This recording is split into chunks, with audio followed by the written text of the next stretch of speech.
US President Donald Trump's administration has just announced that it will ask companies to pay $100,000 for H-1B worker visas, prompting panic and nudging some tech companies to even ask their employees to stay in the US or return quickly. Though the White House quickly clarified that the heavily increased fee that goes into effect on Sunday will not apply to existing holders or for re-entry into the US, the $100,000 fee will still deal a big blow to the tech sector. There were also questions and fears on whether this would be an annual fee, but again, the White House clarified that it was a one-time amount per petition. H-1B is often the only practical way for an international student or other high-skilled foreign nationals to work long-term in the US. Over 30,000 employers had at least one H-1B petition approved in FY 2024, and 70% of new H-1B petitions went to employers that filed 100 or fewer applications for new employees. And this shows just how wide the importance and implication of the H-1B category is. At US universities, international students account for 71% of the full-time graduate students in computer and information sciences. In this video, we'll look at some key data points on H-1B and try to figure out its scope, scale, and impact.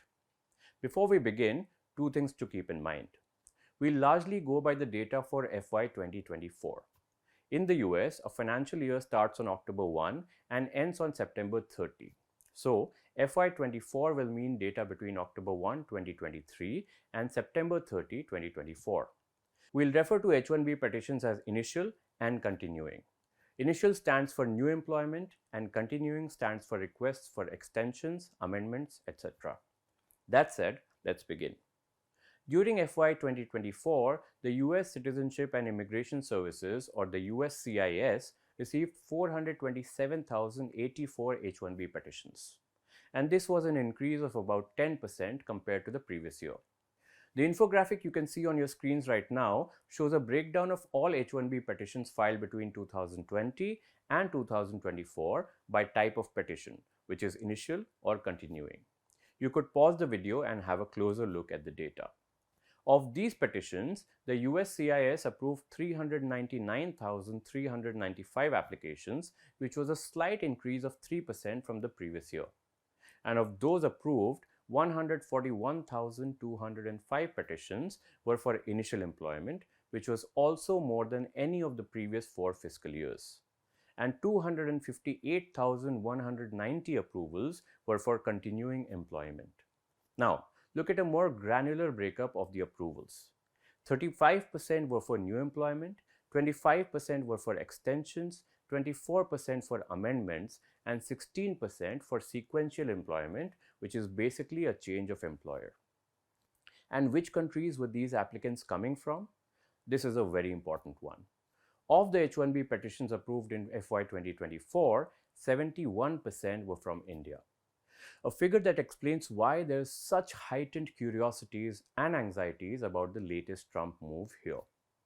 The second most common country was China, accounting for about 12%, and then with a very big gap, the Philippines at just about 1.3%.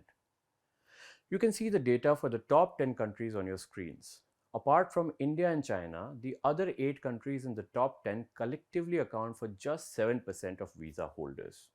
It's important to note that the H-1B denial rate for new employees was 2.5% in 2024, much lower than the 24% in 2018 and 21% in 2019 under Donald Trump's first administration. The denial rate rose during the Trump administration due to restrictive policy changes that courts later ruled unlawful. A legal settlement in 2020 reduced denial rates to below pre-Trump levels, and it came to 4% in 2021 and 2.2% in 2022. Another interesting data highlight, and this comes from a National Foundation for American Policy Analysis, is that Elon Musk's Tesla has shown a significant increase in H-1B visas. The company rose to the 16th spot on the list for new employees after not appearing in the top 25 in previous years.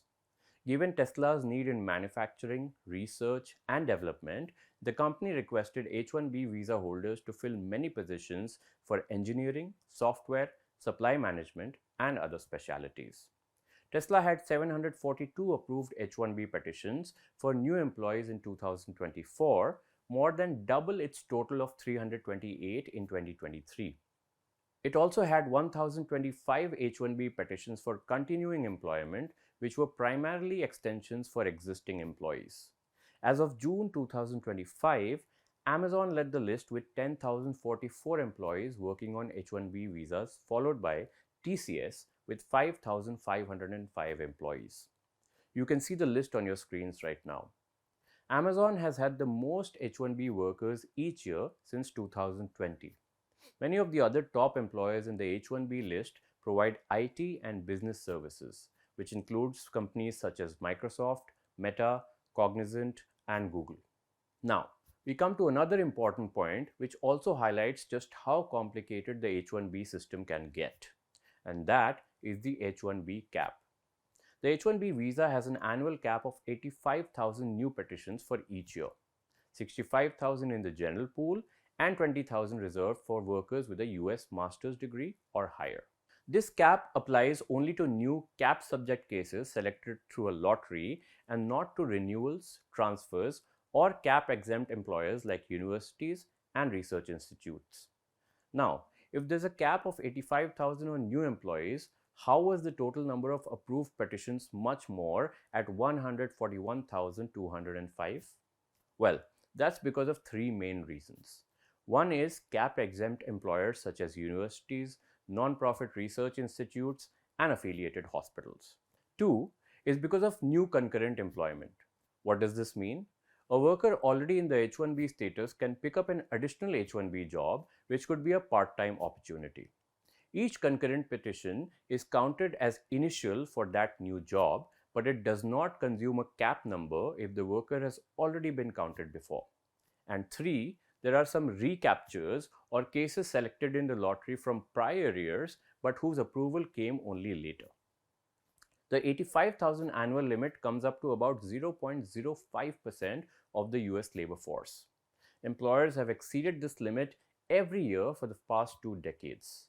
The importance of H-1B visa holders to a wide range of companies can be seen in the fact that over 50% of approvals for initial employment in 2024 went to employers that filed 20 or fewer applications.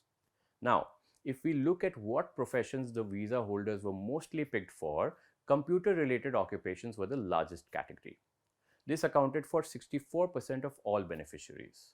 The next largest major occupational group was architecture, engineering, and surveying with 10%.